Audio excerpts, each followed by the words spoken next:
So, the whole idea of this 1930s retrospective came about several months ago when I received a call from a gentleman who wanted to talk to me about his mother's estate.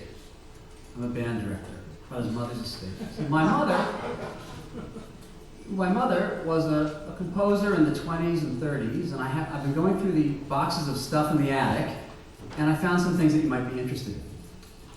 Now, I get calls from lots of people who have treasure in their attics, and they're sure that it's very valuable, and they often bring these things into my office, and I humor them. If they think it's important, then I think it's important. And I have boxes and boxes of stuff in my barn that came from other people's attics. 40 or 50 copies of Fiddler on the Roof, record LPs and things that they're sure were scarce, the Monkees' first album, other things they had to give to me, and I appreciate that.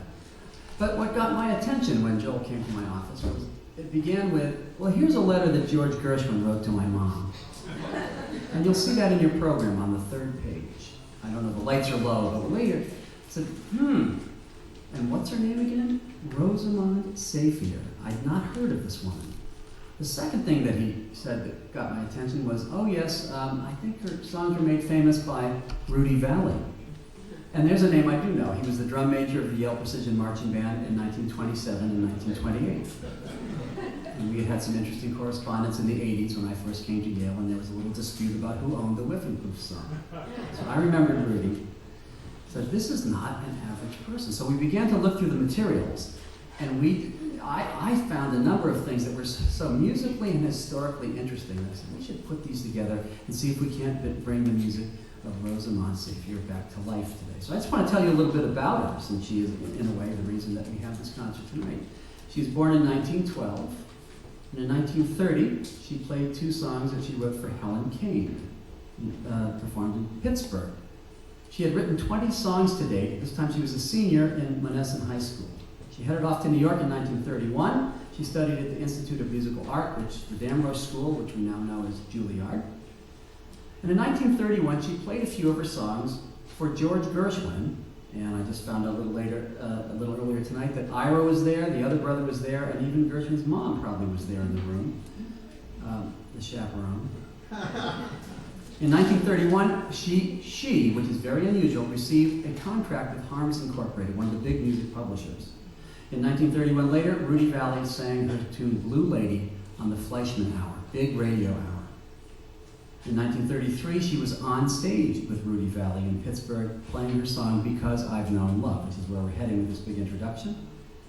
In 1934, she played her piece Strange Fantasy in Carnegie Hall. And she then became the audition secretary and receptionist in the program department in 1943 for WOR, radio station in New York. So I thought it was very interesting to just bring to you for a moment what it must have been like for this 19-year-old girl at the time, to go to New York City and have some success that was quite unexpected. She wrote a letter home to her family that we're going to read to you in just a second. But this is amazing because 99.999% of all the men who wrote music and tried to break into Tin Pan Alley didn't succeed. The fact that this woman did at the time was testimony to a number of things. First of all, her musical talent, and second, the connections, the right place at the right time, and fortitude. But let me have Hannah come up here, and we're going to read Rosamonde Safier's letter to her parents. And it goes like this. Dearest darlings, if Stella and I were ever in a dream we were last night, I couldn't sleep all night. We got to the hotel 10:10. Marion drove us there after a delicious dinner. I had the worst headache I ever had. Anyhow, it was worth it. We went up to the roof. We asked the bellboy to tell Mr. Vallée that Miss S was there. Rudy was in his room, his bedroom, and said for us to come down. He opened the door and Alice Faye, his singer, was there. He said, "Do you know Miss Faye?" At first he was nice, but wanted me to play and get it over with. I played the new song, Because I've Known Love, first. The piano was marvelous. Well, when I finished, he said, "A gorgeous song, beautiful, different. Play it again from the beginning." I played it again. He said, "Isn't it beautiful?" To Miss Faye, and she agreed heartily. She was adorable, smiling and winking when Rudy was praising it.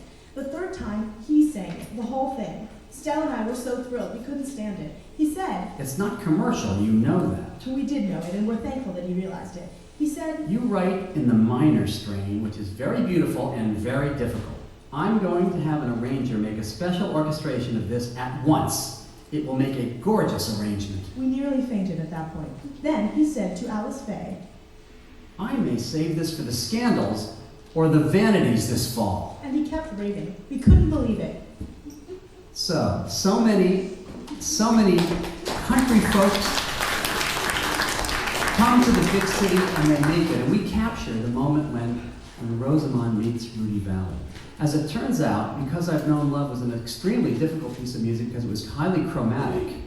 And we're going to now invite Melinda Paul to play for you, to sing for you, Garth Neustadter's wonderful arrangement of Because I've Known Love.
very chromatic, very unusual, as Rudy put it, very uncommercial.